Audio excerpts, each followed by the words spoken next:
Señor, te damos muchas gracias por esta oportunidad, este privilegio que nos das de poder estar aquí reunidos. Te pido, Señor, que en esta tarde tú nos dirijas y que podamos, a la luz de tu bendita palabra, Señor, aprender cosas. Abre nuestros ojos para que veamos las maravillas de tu ley. Y gracias te damos porque tú eres nuestro Maestro, que nos guías y nos diriges a la verdad. Queremos en esta tarde aprender de ti, Señor. Quita todo obstáculo, cualquier impedimento, de la índole que sea, y que en esta tarde haya libertad para exponer tu palabra y para aprender de la misma. Gracias por todo, Señor, en el nombre de tu amado Hijo Jesús. Amén y amén. Vamos a estar leyendo en esta tarde una serie de textos, y por eso le he pedido a Vanessa y a otras personas que nos ayuden. Pero vamos a abrir la Biblia primeramente nosotros en esta tarde por una carta que el apóstol Pablo le escribe a Tito. Sabéis que el apóstol Pablo tenía la costumbre de establecer la obra, abrir la iglesia, atenderla un tiempo y después poner al frente de esas obras a obreros que habían trabajado con él, que habían aprendido bajo su ministerio. Vemos cómo dejó en la ciudad de Éfeso a Timoteo, al cual le escribe 2 cartas. Pero a este joven pastor llamado Tito, lo deja en la isla de Creta. Y en el capítulo 2 de Tito capítulo 2, versículos 1 y 2, leemos algo muy interesante. Pablo está hablando acerca de las características que tienen que tener los ancianos en las iglesias, también las mujeres mayores, los jóvenes, los que sirven a otras personas. Y en los primeros versículos encontramos algo que me ha llamado mucho la atención y de lo cual quiero hablar en esta tarde. Pero tú habla lo que está de acuerdo con la sana doctrina. Que los ancianos sean sobrios, serios, prudentes, sanos en la fe, en el amor, en la paciencia. Y sigue contando y pidiendo cosas, ¿verdad? La frase que me llamó la atención, y es el tema que queremos hablar esta tarde, es cómo tener una fe sana.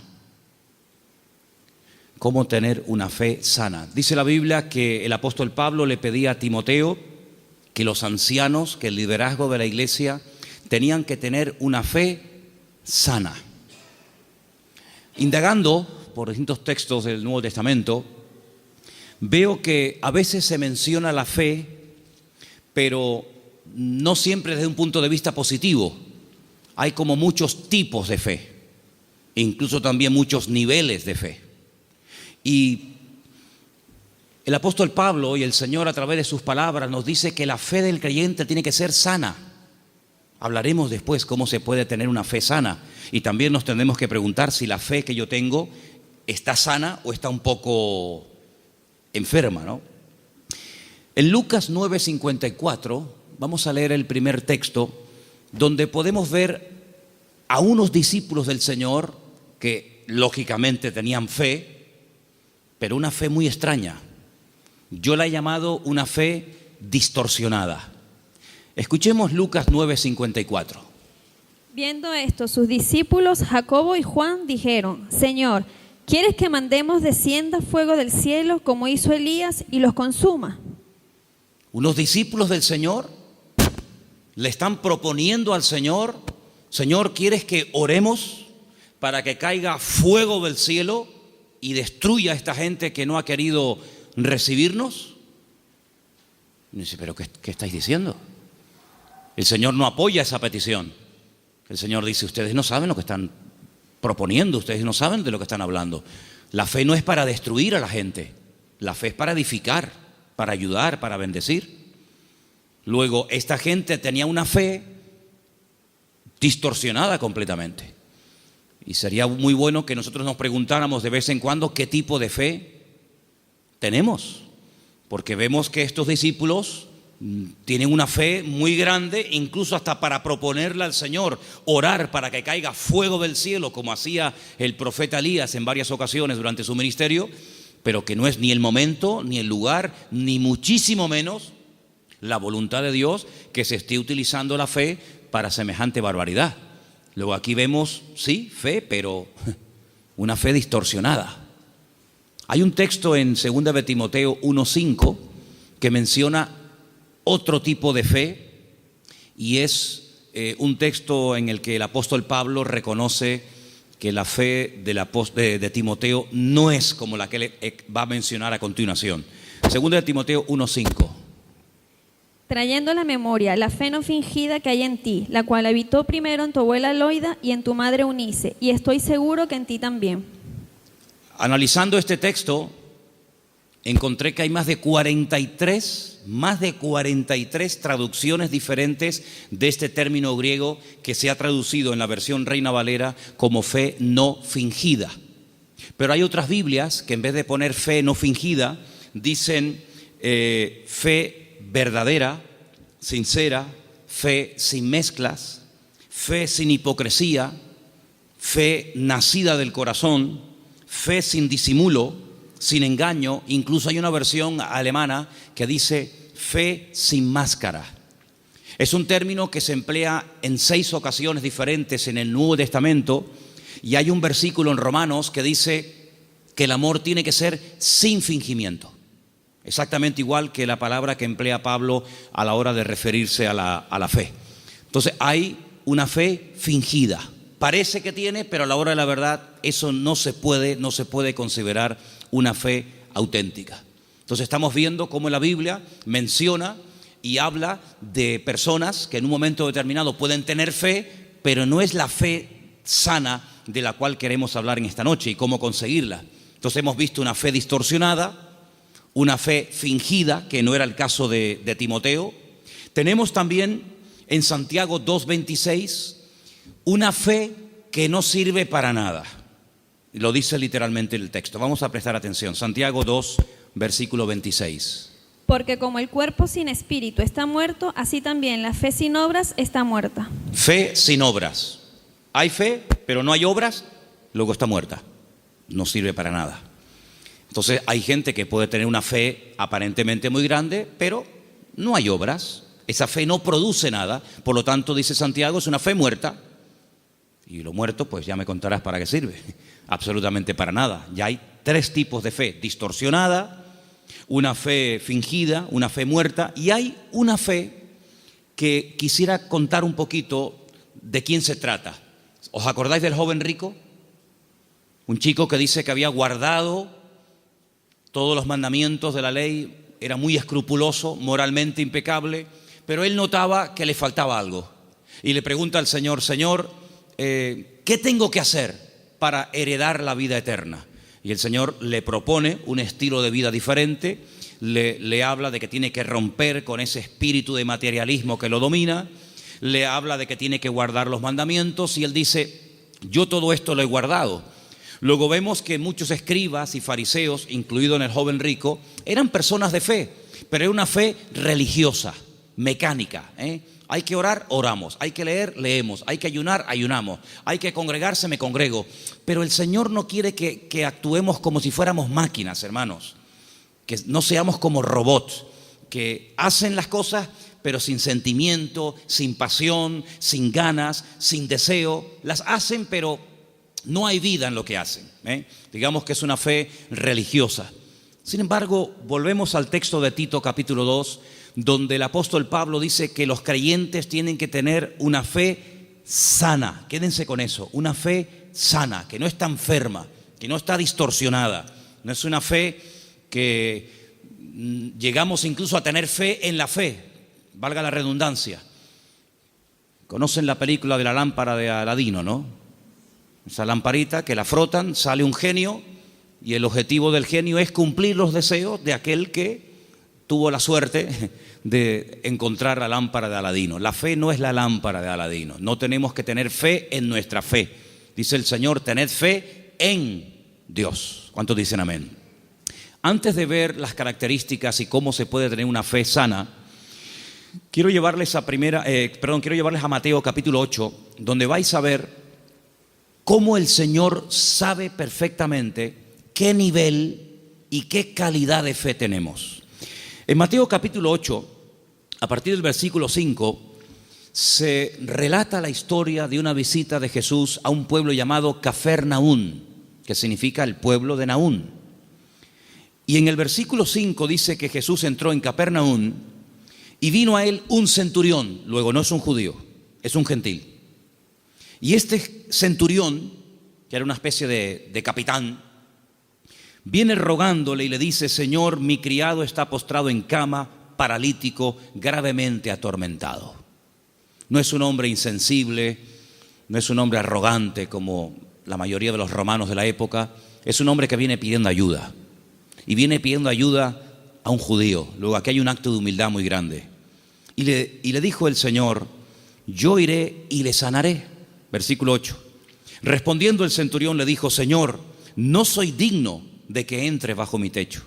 Solamente di solamente la palabra y mi criado sanará. Esto es tremendo. Porque también yo soy hombre bajo autoridad y tengo bajo mis órdenes soldados.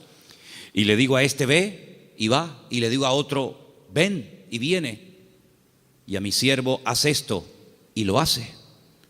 Al oírlo Jesús se maravilló y dijo a los que le seguían: de cierto os digo que ni aún en Israel he hallado tanta fe. No he encontrado a nadie en el país que tenga tanta fe como este hombre.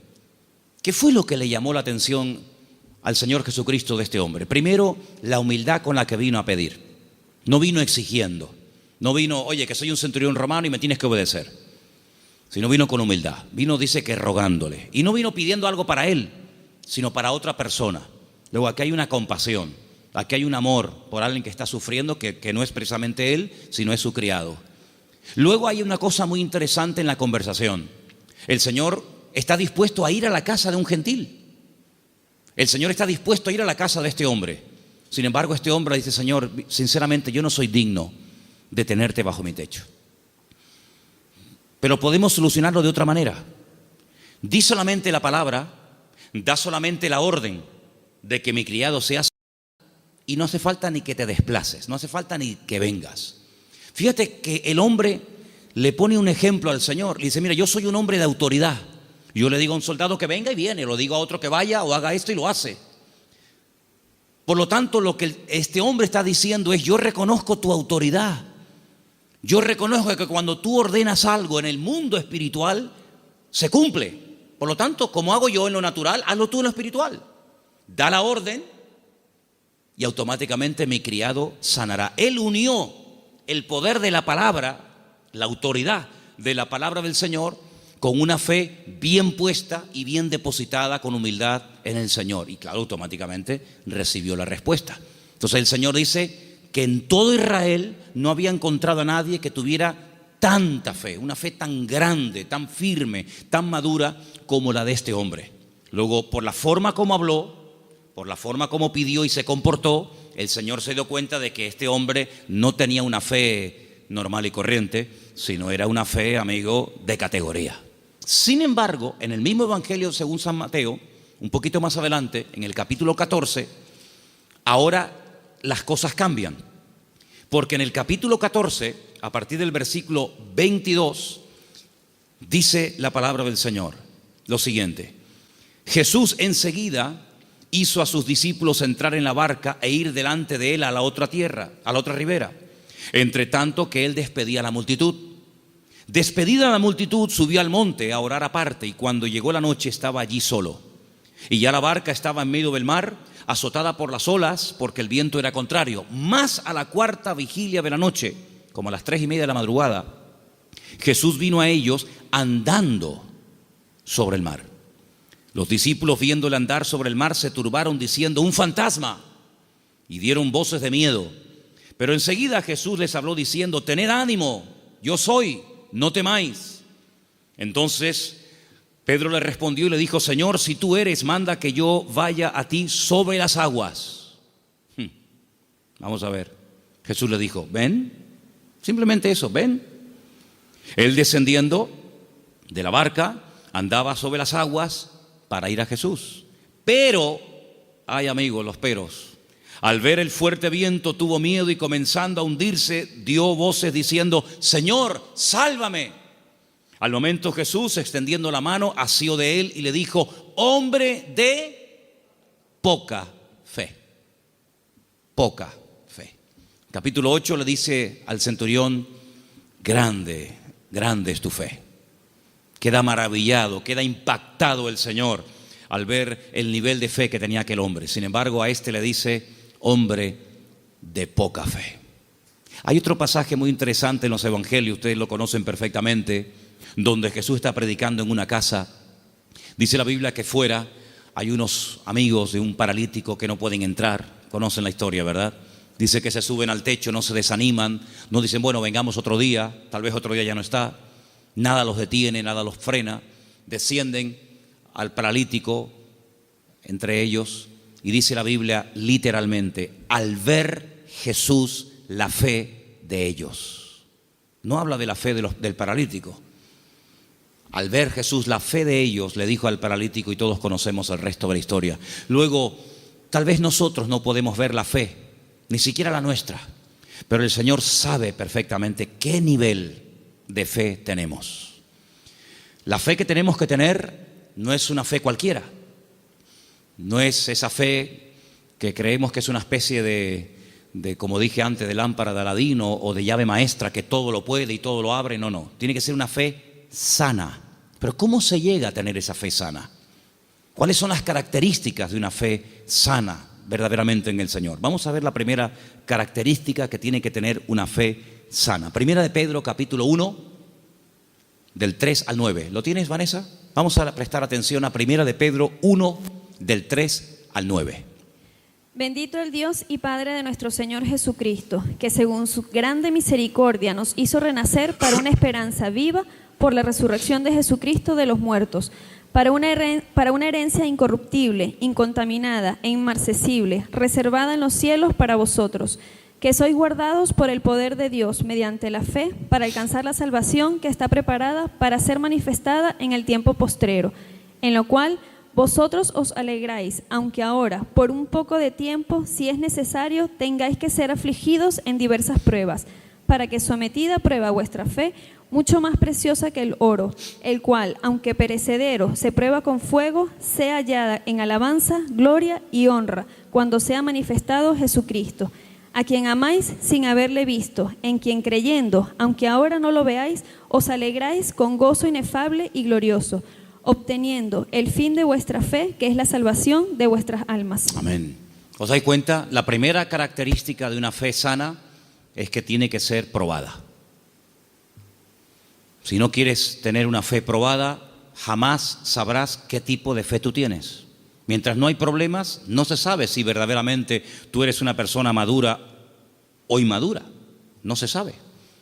Es como cuando antiguamente te entregaban la cartilla cuando terminabas de hacer el servicio militar y te ponían comportamiento, bueno, malo, excelente, regular, lo que fuera, disposición a la hora de actuar o en fin, las distintas, digamos, no materias, sino las distintas características que se pretendía o se suponía que había en un soldado.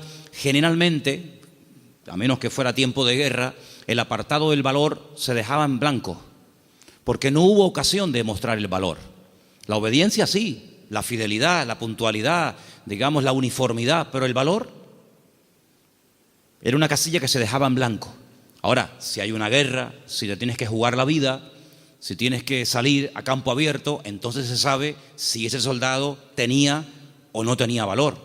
Con la fe es exactamente igual. Si no hay pruebas, pues sí, tengo fe. Pero amigo, y cuando llegaron las pruebas, ¿cómo reaccionó usted ante el primer problema que le vino después de conocer al Señor? Porque nosotros reaccionamos de una manera antes de conocer al Señor que no puede ser la misma después de conocer al Señor. ¿Cómo, por ejemplo, reaccionó Job? Job no era judío, Job era un gentil, pero tenía tan clara su confianza y su fe en el Señor que después de las pruebas aún estaba mejor que antes de las pruebas. Antes de las pruebas era un hombre rico. La vida le sonrió, tenía hijos, matrimonio que funcionaba perfectamente, aparentemente, tierras, criados, prestigio, casas, un patrimonio increíble y no había ningún problema.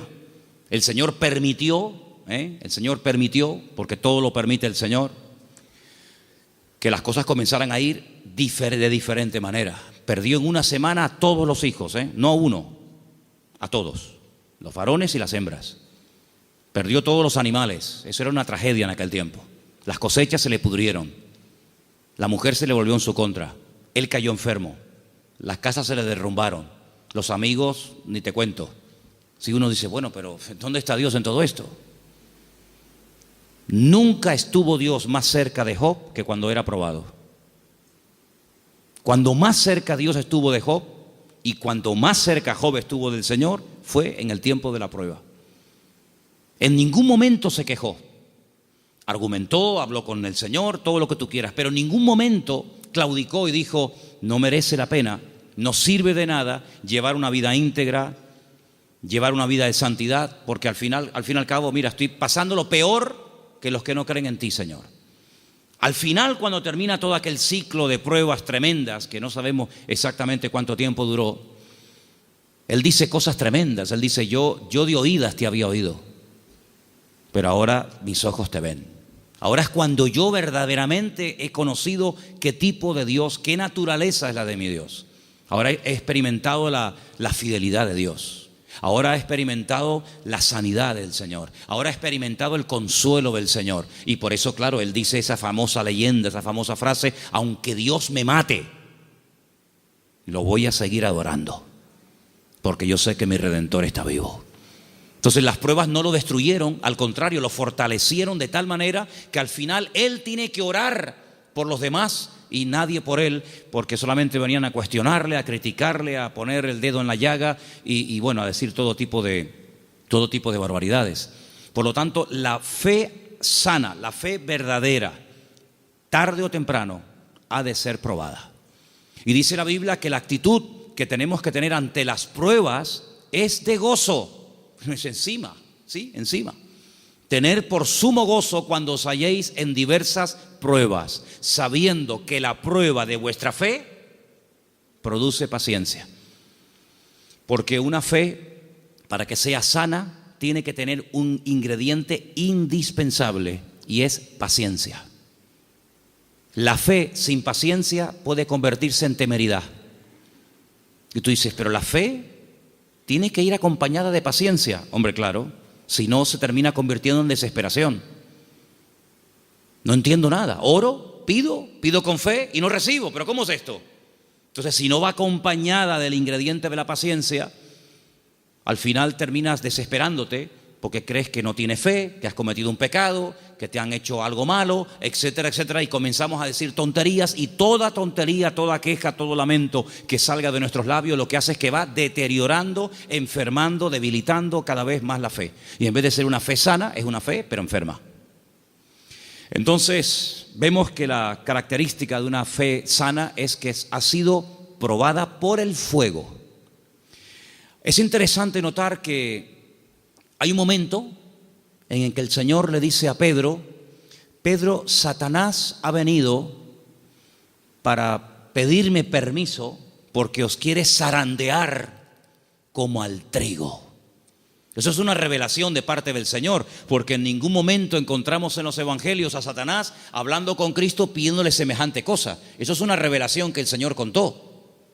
En esas cosas que le ocurrían a nivel personal al Señor, dice, Él os va a zarandear como el trigo, pero yo ya he rogado previamente por ustedes para que vuestra fe no falle. Y una vez que seáis confirmados, vete y confirma a tus hermanos. En otras palabras, el Señor no descarta en ningún momento que un creyente en algún momento determinado de la vida pueda ser sacudido o pueda ser zarandeado, es decir, probado. Y entonces ahí esa fe se puede demostrar y comprobar si verdaderamente la fe que usted tiene es una fe a prueba de bombas, pues una fe que le dura hasta la primera prueba. En la parábola del sembrador, dice la Biblia que hay semillas que brotaron muy rápido, pero dice cuando salió el sol quemó la semilla y no dio fruto. Y cuando están en privado, los discípulos le preguntan al Señor o le piden al Señor que les explique la parábola del sembrador. Y Él les dice, mira, las semillas que caen junto al camino y brota rápido son los que reciben la palabra, al momento la reciben con gozo, pero como no tienen raíces, cuando sale el sol, que son las pruebas y las dificultades de la vida, las pruebas de la vida secan, son de corta duración. Entonces la prueba lo que hace es que fortalece nuestra fe para que nuestra fe pueda estar preparada para la siguiente prueba y así de esa manera tener una fe robusta y madura que ha soportado las pruebas. Es como cuando se construye un puente, se hace una prueba de carga. No se abre al público, decir, bueno, abran, ¿y si se cae? Hay que hacer una prueba de carga. Ponen el puente todo lleno de camiones cargados a tope y los dejan ahí un tiempo para que si el puente resista, pues si el puente resiste la prueba, pues entonces se puede abrir el tráfico al público. Exactamente igual. Nuestra fe tiene que ser probada y tiene que ser probada donde necesita ser probada. A lo mejor en lo económico, a lo mejor en lo familiar, a lo mejor en lo físico, no sé, pero el Señor sabe dónde tiene que apretar, porque todas las pruebas siempre son para nuestro progreso, para nuestro crecimiento y para fortalecer nuestra fe. ¿Cuántos dicen amén? La segunda característica de una fe auténtica, de una fe sana, la encontramos en una carta que Pablo le escribe a los hermanos de Tesalónica. Primera de Tesalonicenses 1, del 2 al 10. Es una lectura un poquitín larga, pero por favor presten atención. ¿La tienes tú, Patricia? Adelante. Damos siempre gracias a Dios por todos vosotros, haciendo memoria de vosotros en nuestras oraciones, acordándonos sin cesar delante del Dios y Padre nuestro de la obra de vuestra fe, del trabajo de vuestro amor y de vuestra constancia en la esperanza en nuestro Señor Jesucristo, porque conocemos, hermanos amados de Dios, vuestra elección. Pues nuestro evangelio no llegó a vosotros en palabras solamente, sino también en poder, en el Espíritu Santo y en plena certidumbre. Como bien sabéis, cuáles fuimos entre vosotros por amor de vosotros, y vosotros vinisteis a ser imitadores de nosotros y del Señor, recibiendo la palabra en medio de gran tribulación con gozo del Espíritu Santo, de tal manera que habéis sido ejemplo a todos los de Macedonia y de Acaya, que han creído, porque partiendo de vosotros ha sido divulgada la palabra del Señor, no solo en Macedonia y Acaya, sino también en todo lugar vuestra fe en Dios se ha extendido, de modo que nosotros no tenemos necesidad de hablar nada, porque ellos mismos cuentan de nosotros la manera en que nos recibisteis y cómo os convertisteis de los ídolos a Dios, para servir al Dios vivo y verdadero, y esperar de los cielos a su Hijo, al cual resucitó de los muertos, a Jesús, quien nos libra de la ira venidera. Amén. La iglesia de Tesalónica, desde el primer momento, fue una iglesia muy perseguida, muy perseguida. No todas fueron así, pero una de las características de esa congregación es que desde el primer momento los creyentes fueron perseguidos. Hermanos perdieron la vida. Llegó un punto que la presión era tan tremenda, que comenzaron a pensar si a lo mejor ya había comenzado hasta la gran tribulación. Fíjate lo que te digo.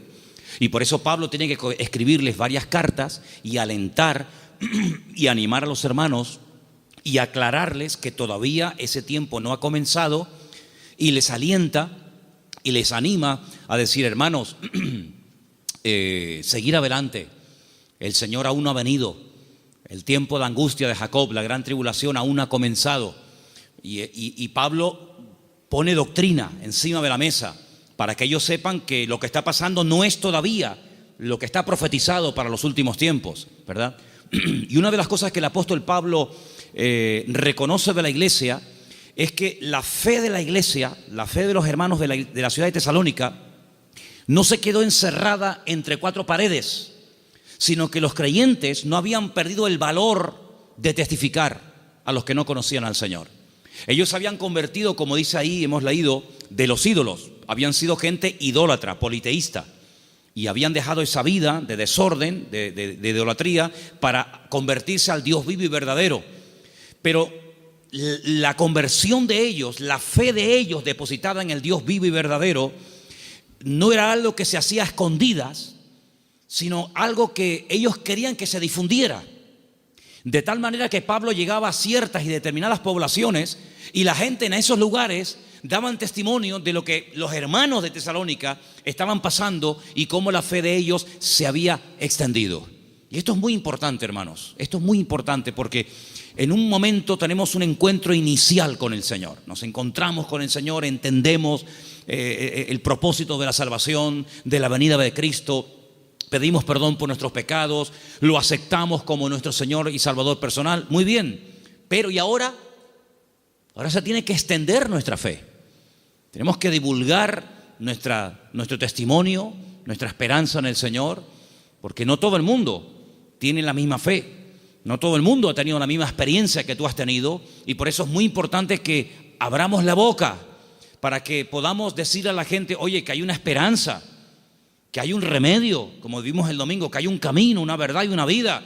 Y los tesalonicenses no dijeron, bueno, mira, vamos a quedarnos callados porque nos están maltratando, nos están matando, nos están torturando. No importa, vamos a seguir hablando, vamos a dar testimonio de la fe en nuestro Señor Jesucristo. Esa es otra característica indispensable de una fe sana, que no solamente soporta la prueba con gozo y que la utiliza como plataforma para crecer y para acercarse más al Señor, sino que además es una fe que no es muda, no es una fe invisible.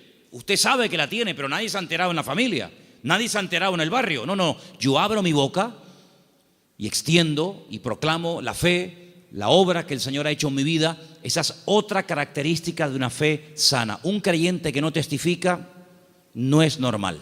No es creyente que un creyente que tiene el gozo del Señor y que ha pasado de muerte a vida, pasen los días, las semanas y se le pase la vida y no comparta su fe y su testimonio con nadie. Eso no es una fe sana, es una fe enferma. Otra característica de una fe sana, quiero leer en Santiago, voy a leer este pasaje yo, si no les importa, en capítulo 2, a partir del versículo 14, donde Santiago habla de algo muy importante relacionado con la fe. Dice, hermanos míos, Santiago 2:14, ¿de qué aprovechará si alguno dice que tiene fe y no tiene obras? ¿Podrá la fe salvarle? Si un hermano o una hermana están desnudos y tienen necesidad del alimento de cada día, y alguno de vosotros les dice, id en paz, calentaos y saciaos, pero no les dais las cosas que son necesarias para el cuerpo, ¿de qué aprovecha? No, hermanos, déjenme que diga esto. Decimos, bueno, pero ¿no es el Señor el que suple nuestras necesidades? Sí, pero muchas veces el Señor puede suplir nuestras necesidades a través de nuestros hermanos. A veces cuando veo a un señor mayor o a alguna persona en un parque, en una plaza, dándole de comer a los pajaritos o a las palomas, a mí siempre me viene a la cabeza el texto que dice, hombres de poca fe, mirad las aves del cielo que ni siembran ni hilan, ¿no las alimenta vuestro Padre Celestial?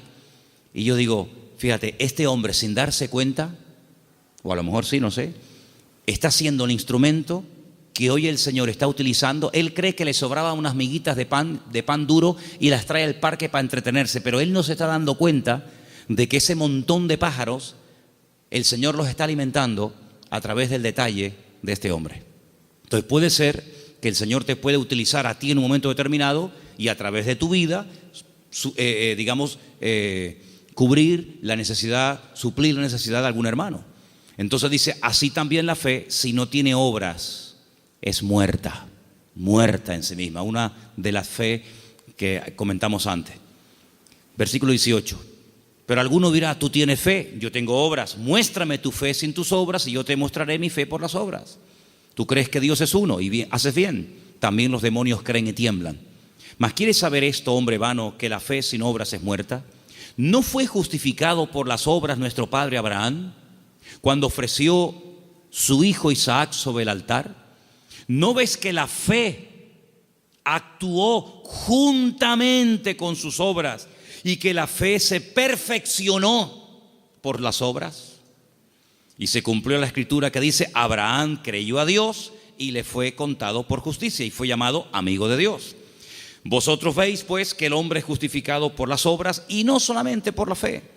Asimismo también Rahab la ramera no fue justificada por las obras cuando recibió a los mensajeros y los envió por otro camino, porque como el cuerpo sin espíritu está muerto, así también la fe sin obras está muerta. Luego, una característica de una fe sana, que es lo que nos interesa y estamos hablando esta noche, es que es una fe que produce, una fe que hace obras. No es una fe teórica. No, yo creo pero no hago nada. No, es una fe que hace obras, ¿Cómo se sabía que Abraham tenía fe en el Señor? Bueno, pues yo estaba justamente leyendo hoy ese pasaje y dice la Biblia que este hombre viaja desde el sur de Israel, desde una ciudad llamada Beersheba, recorre todo el desierto del Negev, llega hasta el monte Moria, allí en Jerusalén, y antes de llegar deja a unos criados y le dice, bueno, guárdeme aquí el asno, el burrito, que dice, iremos, adoraremos y volveremos. Y a veces seguimos leyendo el pasaje y nos olvidamos de decir, no, espérate un momento, mira lo que acaba de decir. Iremos, adoraremos y volveremos. Pero ¿cómo dice volveremos si Abraham sabe que tiene que subir al monte Moria y sacrificar, es decir, matar a su hijo Isaac? Dirás en todo caso, volveré. La Biblia dice que Abraham tenía tanta fe en el Señor que creía que si mataba a su hijo Isaac, el Señor se lo podía resucitar y volverlo a tener con él. Y en cierto sentido, eso fue lo que pasó. No lo mató, sabemos el resto de la historia, pero él en su corazón lo había sacrificado antes de subir al monte Moria. ¿Se da cuenta?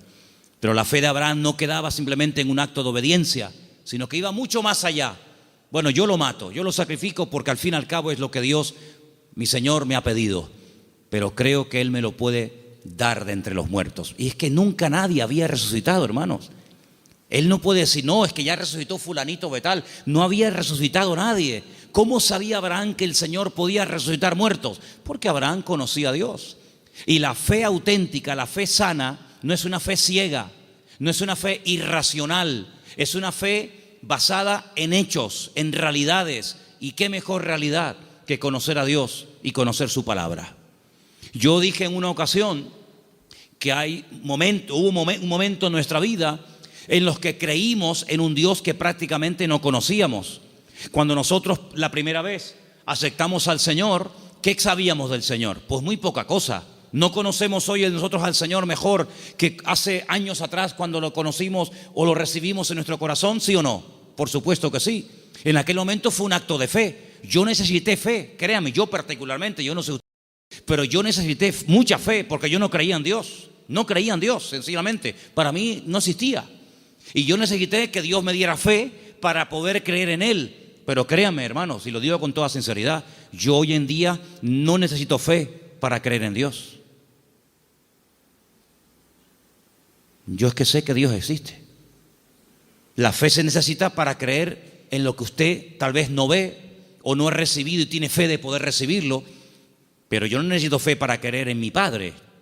Yo no necesito hoy por hoy fe para creer si este libro es o no es la palabra de Dios. Es que yo sé que es la palabra de Dios. Por lo tanto, la fe tiene que ir en aumento, tiene que ir creciendo, tiene que ir madurando. Y por eso, amados hermanos, hay momentos en los que en la vida de ciertos y determinados personajes los milagros tenían que verse muy asiduamente, un poco como para sacudirlos y para provocar la fe en ellos. Pero hay un momento en nuestra vida en los que prácticamente ya no necesitamos tantos milagros cada día, porque el hecho de que el Señor sea mi Señor, ya para mí eso es más que suficiente, y sé que todo lo demás vendrá por añadidura. ¿Cuántos dicen amén? Hay gente que continuamente le pone pruebas al Señor. Señor, ¿será tu voluntad esto? Señor, ¿será tu voluntad lo otro? Señor, voy por aquí, Señor, voy por allá. Bueno, pues si constantemente le tienes que estar poniendo pruebas a tu Dios, es porque no lo conoces mucho. Porque si tú sabes que a tu marido no le gustan las lentejas, no sé si hay algún marido, perdón si alguien se sienta aludido, pero si tú sabes que a tu marido no le gustan las lentejas, no dices, se las voy a poner a ver si le gustan o no le gustan. Ya te ha dicho de todas las formas que no le pongas lentejas que no le gustan. Por lo tanto, como ya lo sé, no se las pongo. Pero yo sé que lo que le gusta es el potaje de berros. Entonces, en la medida en la que tú conoces a tu marido, a tu esposa o a tu hijo, a quien sea, tú te comportas de una forma diferente con él o con ella, ¿sí o no? En la medida en que tú conoces a Dios, yo no tengo que decirle a Dios, Señor, ¿se puede hacer esto o no se puede hacer? Voy a poner un papelito con un sí y con un no. Soplo y el que se quede en la mesa, no hace falta jugar a eso, porque yo ya conozco a mi Dios y yo sé lo que le gusta y lo que no le gusta. Leía en el día de ayer algo tremendamente interesante. Dice Pablo, es que la ley no fue dada para el justo. La ley fue dada para el homicida. La ley fue dada para el que no conocía a Dios y tienes que decirle todo, le tienes que contar todo. Pero José nunca leyó la Biblia. Y José era capaz de decir, eso no lo puedo hacer, porque si yo hago eso, yo peco contra mi Dios. ¿Os acordáis? Cuando es tentado con la mujer de Potifar, él podía haber dicho, bueno, ¿dónde está escrito que esto es pecado?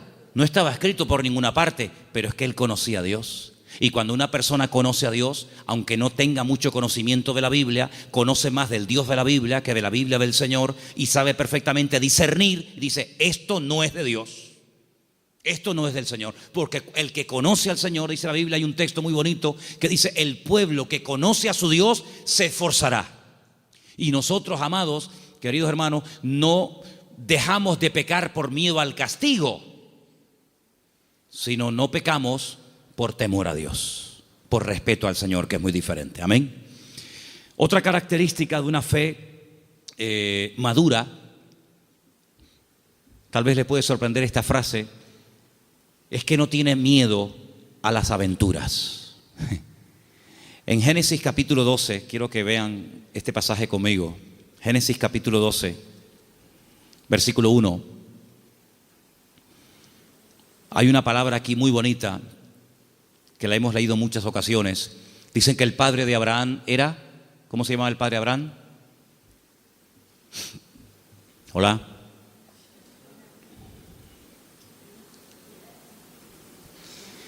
El padre de Abraham se llamaba Taré. Y cuenta la leyenda que el padre de Abraham, Taré, podía ser una persona muy importante en el ejército de Nimrod. ¿Y quién era Nimrod? Uno de los peores personajes de la historia. Terrible, terrible. El primer hombre poderoso de la tierra. Un tipo de anticristo, para que me entendáis. Un hombre idólatra, un hombre tremendo. Y hay muchas leyendas y muchas historias, no solamente en el pueblo de Israel, sino en el mundo árabe y en otras culturas que hablan mucho de Abraham, porque Abraham es el personaje que le cae bien a todo el mundo. Le cae bien a los árabes, le cae bien a los cristianos, le cae bien a los judíos. Es un personaje que todo el mundo lo quiere. Es el padre de todos. Y hay una leyenda que dicen que un día el padre de Abraham, que era vendedor también de ídolos, se fue y dejó a Abraham al cargo de su tienda de imágenes. Y Abraham rompió todos los ídolos de su padre menos uno. Y cuando el padre viene, le pregunta al hijo, hijo, ¿pero qué has hecho? Me has roto todos los ídolos, todas las imágenes. Y le dice, no, lo que pasa es que vino una señora con un plato de comida para ofrecer una ofrenda a los ídolos y como este ídolo, que es el más poderoso que tú tienes, no quería compartir la comida con los demás, los destruyó a todos y se comió la comida a él. Y le dice el padre, pero hijo, ¿qué cuento me estás contando? Si son ídolos de piedra, son incapaces de hacer esto. Y Abraham le dice, pues papá, si tú mismo has reconocido que son ídolos de piedra que no puedan hacer esto, ¿por qué los adoras? Es una leyenda que cuentan los árabes, ¿no? Hablando acerca de la fe de Abraham. Pues este hombre, cuando vivía en aquella tierra, versículo 1, Génesis 12:1, dice, el Señor le había dicho, fíjate el tiempo del verbo, no está llamando el Señor ahí a Abraham, dice, ya le había dicho. Es como, oye, que ya te he dicho, ya te lo dije el otro día, te lo estoy recordando. Ya el Señor le había dicho a Abraham. ¿Qué le había dicho? Vete de tu tierra, de tu familia o parentela, de la casa de tu padre, a la tierra que yo te mostraré. Fíjate que el primer verbo está en pasado y el último está en futuro. Ya le había dicho el Señor, a la tierra que yo te mostraré. ¿A dónde voy? No lo sé, yo te lo mostraré, ya te lo diré. Pero hay una promesa, entre el cumplimiento de la promesa y la obediencia, hay una palabra muy interesante. Dice, yo haré de ti una nación grande. Te bendeciré, te engrandeceré. Engrandeceré, tú no serás bendición. Bendeciré a los que te bendigan. Y a los que te maldijeren, maldeciré. Serán benditas en ti todas las familias de la tierra. Y se fue Abraham como el Señor lo había dicho. Entonces vemos que este hombre, en base a una promesa, en base a una orden de parte del Señor, él emprende una aventura. Y por eso este punto que he dicho, que para tener una fe sana, uno tiene que estar dispuesto a correr aventuras con el Señor. No podemos tener todo bajo control. Hay creyentes que todo lo quieren tener bajo control. Y eso es totalmente imposible. Quiero tener bajo control las facturas, lo que tengo que pagar, lo que tengo que hacer, lo que tengo que decir. Tengo que tener... Hermano, en la vida de un creyente verdadero, tienes que dejar una puerta abierta a la vida de fe, a una vida de aventura. Esto no tiene ni pies ni cabeza, diría un padre a un hijo, pero hijo, ¿a dónde va? Es que no lo sé, padre. Pero, ¿qué sentido tiene esto? Yo leía hoy una frase en un libro que la tengo por aquí apuntada y me llamó mucho la atención y la quiero compartir con ustedes. Y la frase que leía dice: lo que nosotros llamamos seguridad muchas veces no es más que un freno para una vida de fe. Esto me impactó muchísimo. No, es que hay que tener una seguridad en la vida, tú. Ya, oye, ya no tengo 20 años, ya tengo una edad y uno ya tiene que ir pensando las cosas. Me parece muy bien. Pero cuando vamos a la palabra de Dios, nos encontramos que a veces Dios llama a gente ya con 80 años.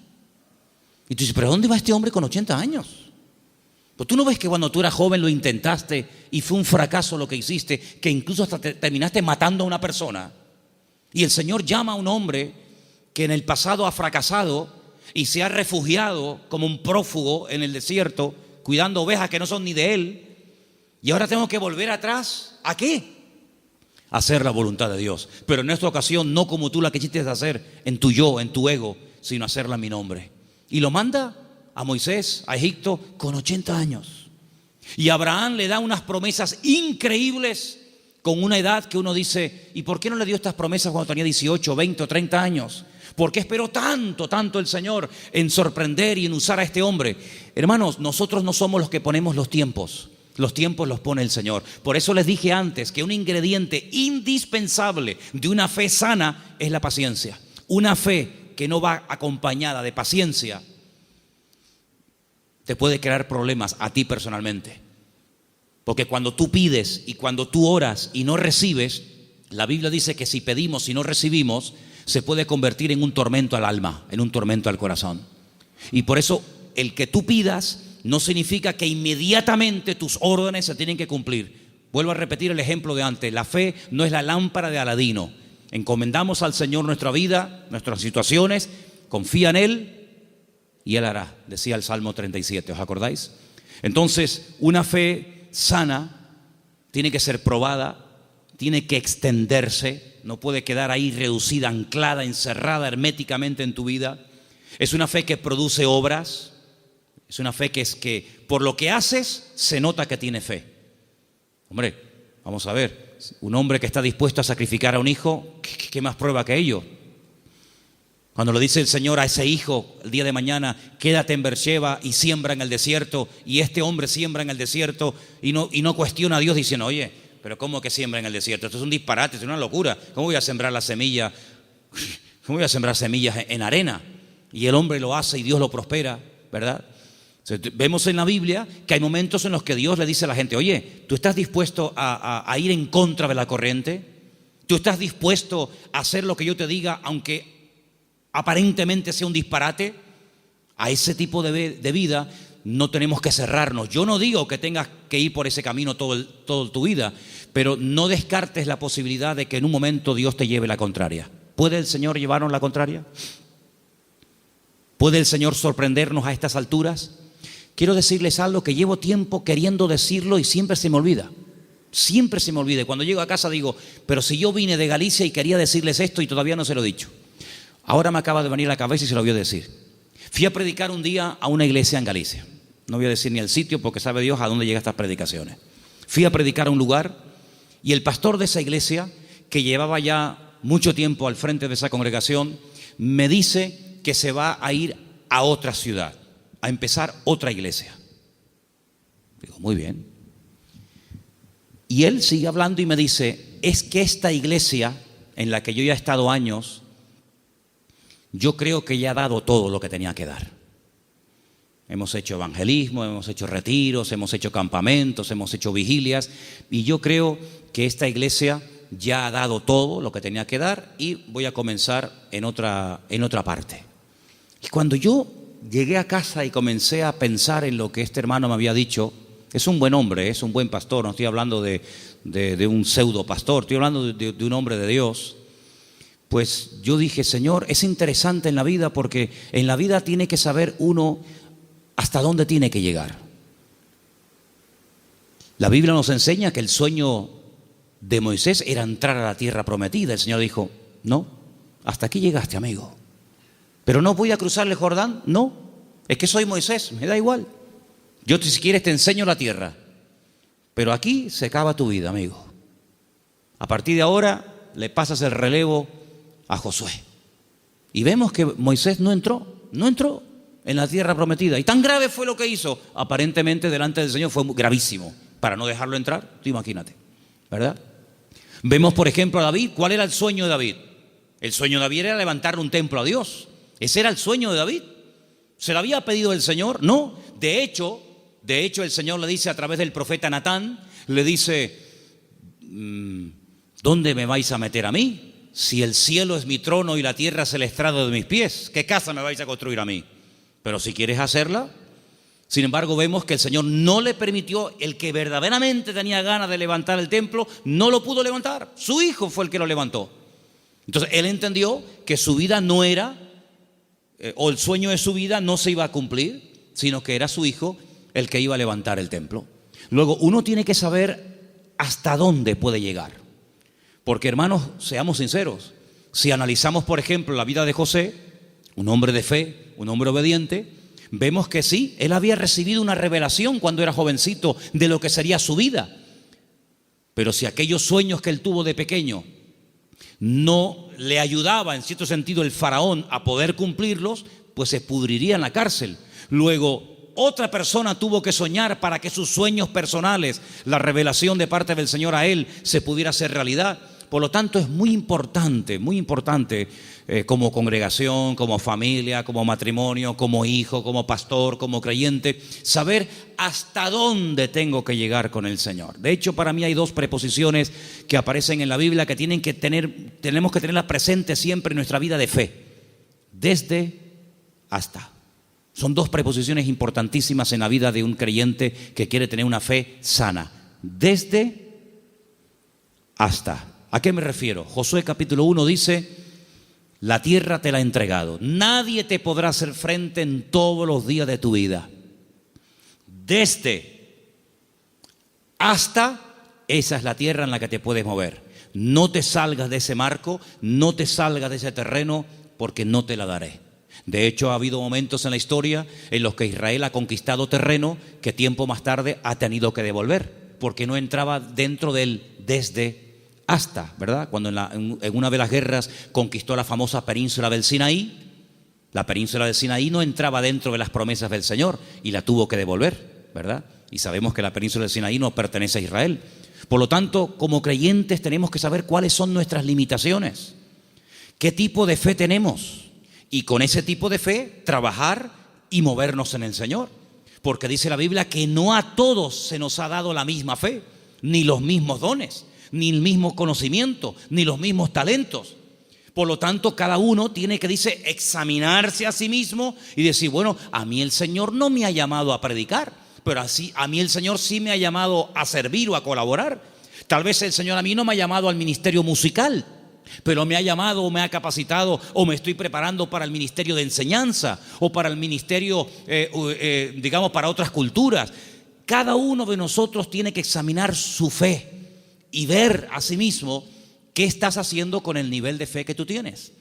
Hay una característica que yo quisiera que leamos algunos versículos. No sé si lo tienen ustedes ahí, Patricia.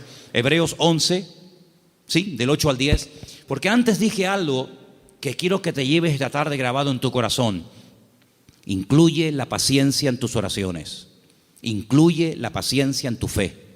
Si no incluyes la fe, la paciencia en la fe que tienes, lo puedes pasar mal, porque va a haber un momento en el que te vas a pelear con Dios, te puedes desanimar, porque dices, Señor, estoy orando con fe, Estoy orando conforme a tu voluntad y no veo resultados, pero es que la fe tiene que ir acompañada de la paciencia. Vamos a leer 2 textos y con ellos terminamos.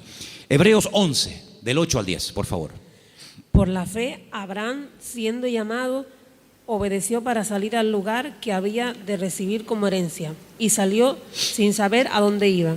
Por la fe, habitó como extranjero en la tierra prometida, como en tierra ajena, morando en tiendas con Isaac y Jacob, coherederos de la misma promesa, porque esperaba la ciudad que tiene fundamentos, cuyo arquitecto y constructor es Dios. Esperaba en esa búsqueda, esperaba la ciudad cuyo arquitecto y fundador es Dios. Ahí el verbo está en un imperfecto progresivo.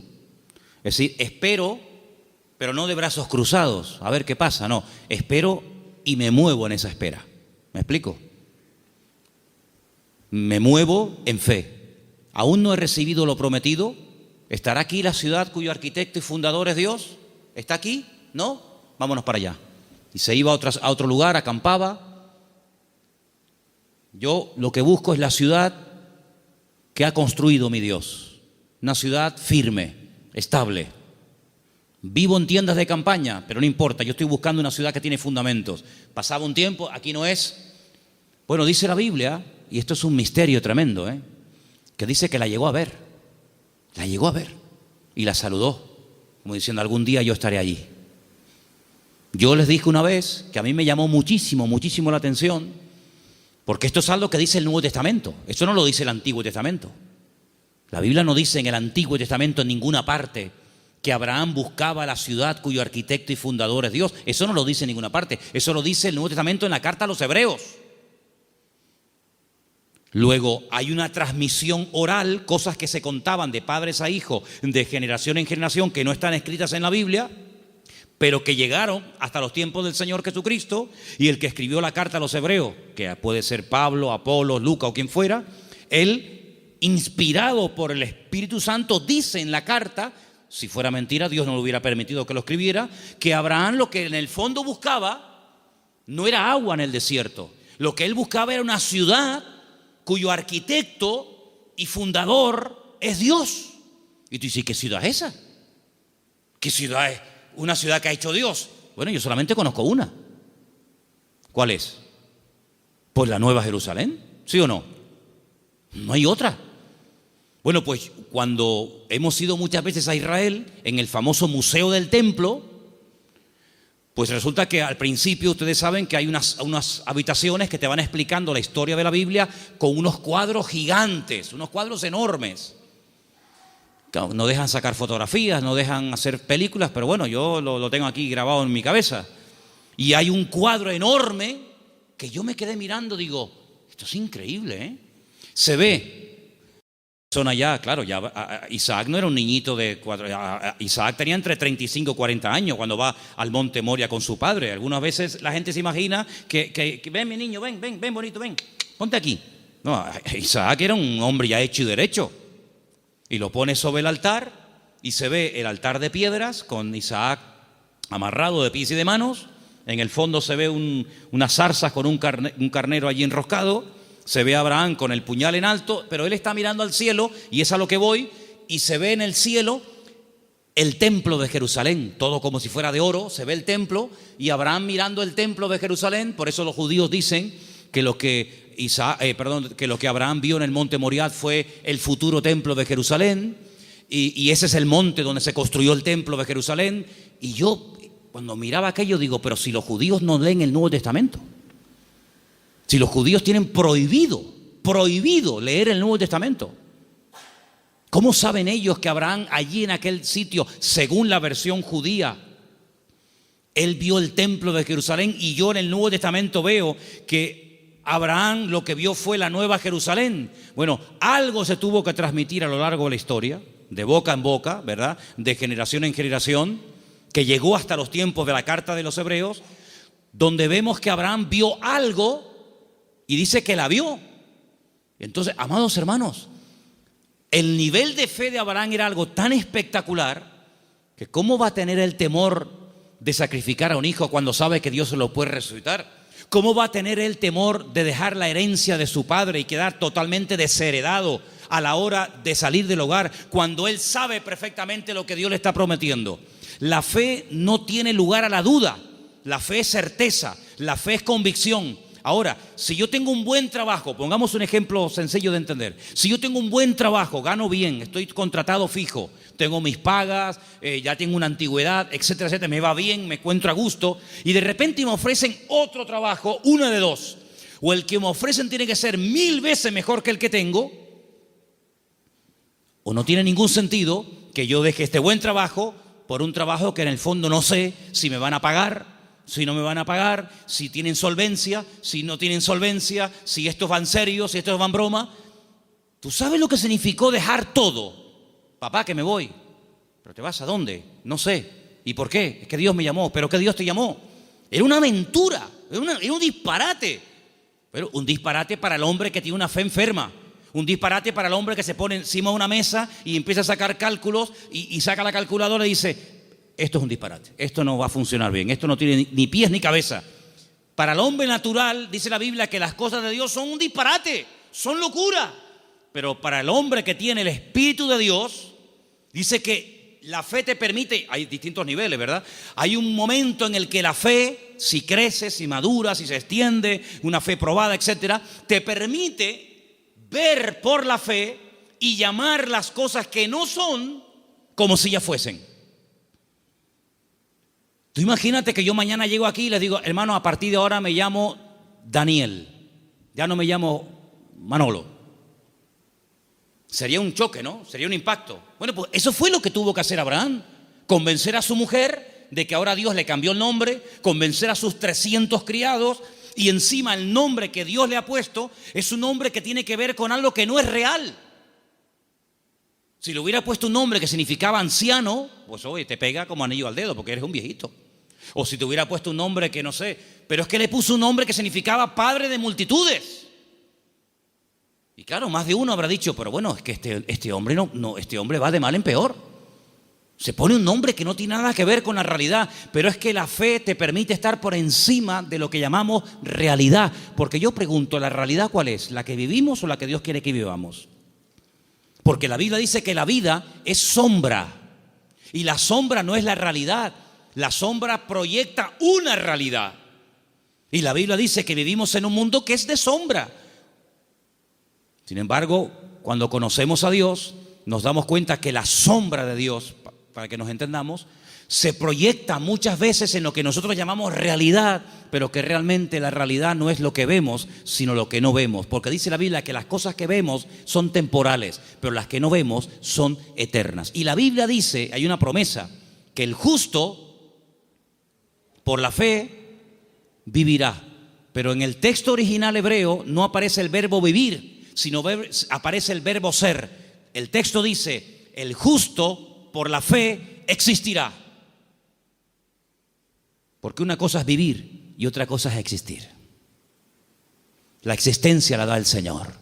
Y cuando nosotros conocemos a Dios, comenzamos a descubrir que la vida que muchas veces nosotros llamamos seguridad no es más que un freno y un impedimento para ver la grandeza y descubrir el poder de nuestro Dios. Por eso quiero terminar recordando las 5 características de una fe sana. Preguntémonos si las tenemos. La fe sana tiene que ser tarde o temprano probada. Una prueba que no duele no es prueba. Una prueba que no afecta en algún momento determinado tu estado de ánimo, pues no es prueba ni a nada. Dije hace tiempo que una característica de que estás siendo probado es que no entiendes nada. Si entiendes, no te estás probando el Señor. Si lo entiendes, no es una prueba.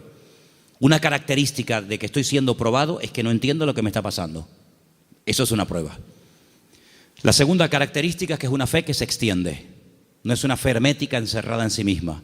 Es una fe que actúa, que hace obras.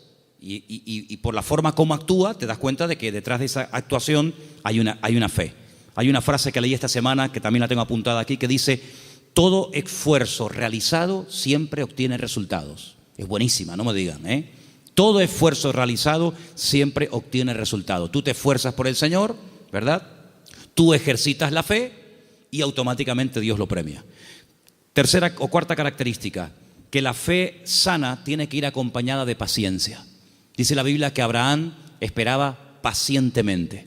Y finalmente, la fe sana está dispuesta a la aventura. En Hebreos 10, del 12 al 13, quiero que lo leamos todos juntos, por favor. Hebreos capítulo 10, Hebreos 10, del 12 al 13.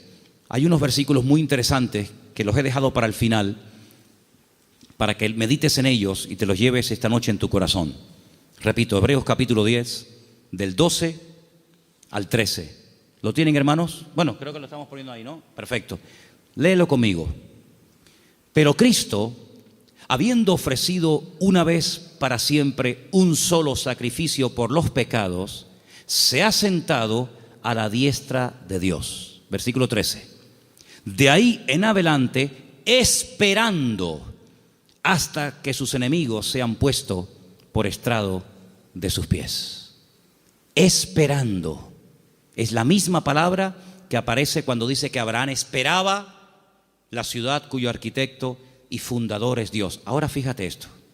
Cristo muere, cumple todo lo que tiene que cumplir, derrama su sangre, resucita al tercer día, asciende a la gloria, se sienta a la diestra de Dios Padre. Y yo pregunto, ¿y ahora qué? Lo hemos leído esta noche. Él está esperando que todos y cada uno de sus enemigos sean sometidos y puestos bajo la planta de sus pies. Si mi Señor, después de todo lo que hizo, su muerte, su resurrección, la victoria sobre el pecado, sobre el diablo, etcétera, si Él, después de todo ese tremendo sacrificio, está esperando sentado a la diestra de Dios Padre, ¿por qué a nosotros a veces nos cuesta tanto esperar una oración que la hicimos la semana pasada y queremos que ahora nos responda el Señor? ¿Cuánto tiempo lleva esperando el Señor Jesucristo? Bueno, en números redondos, 2000 años.